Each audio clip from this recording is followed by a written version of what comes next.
Bundy delivered an ultimatum to Clark County Sheriff Doug Gillespie to arrest federal officers. His demands and ultimatums appear to grow by the day, backed up by some high-powered rifles. On a bridge in Bunkerville, holding high-powered scoped rifles, these men took cover, prepared to shoot, prepared to die. Here to protect our freedom. Had to happen sometime, might as well happen now, right? This Saturday, he took position with other gunmen, taking the high ground as federal agents waited in the wash below. Between them, men, women, and their children marched toward a fence. They're getting ready to launch stuff at us. Get ready. On the other side of the fence, Bureau of Land Management agents, also armed, also took cover. They guarded a corral with Cliven Bundy's cattle. Clark County Sheriff Doug Gillespie said he wanted to discuss a compromise with Bundy in private. Instead, Bundy compelled the sheriff to address him in public. You and I have had the ability to sit down and talk before on a number of occasions. We may not always agreed, but we have been respectful. After Sheriff Gillespie announced the BLM would leave Bunkerville, Cliven Bundy looked at the sheriff and delivered his new ultimatum. Disarm the Park Service.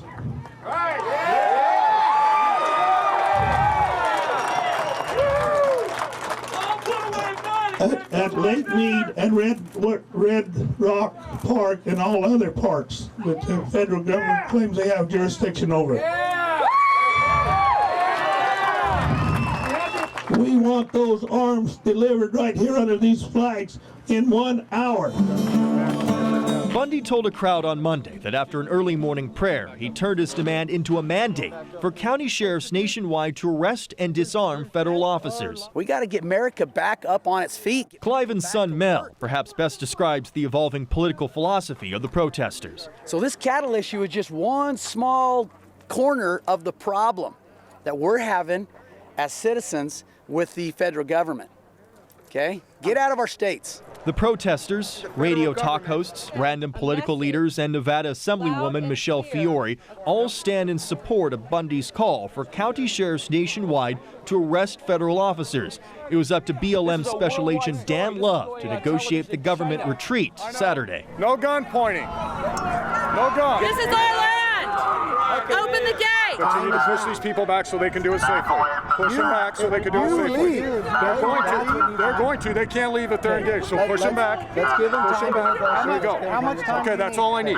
Judging by the protesters' signs, Senate Majority Leader Harry Reid finds himself in the middle of this controversy.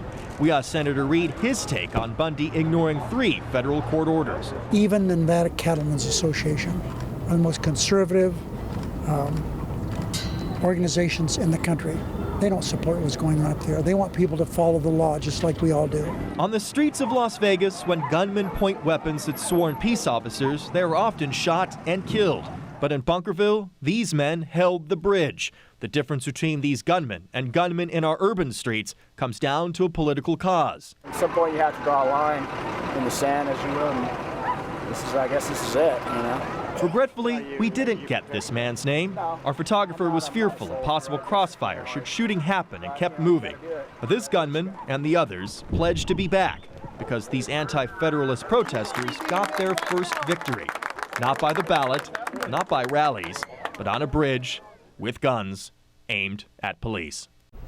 Cliven Bundy's family worked their ranch land since 1877. The family claims ancestral and sovereign rights. Just yesterday, we received a map from the Moapa Band of Paiute Indians.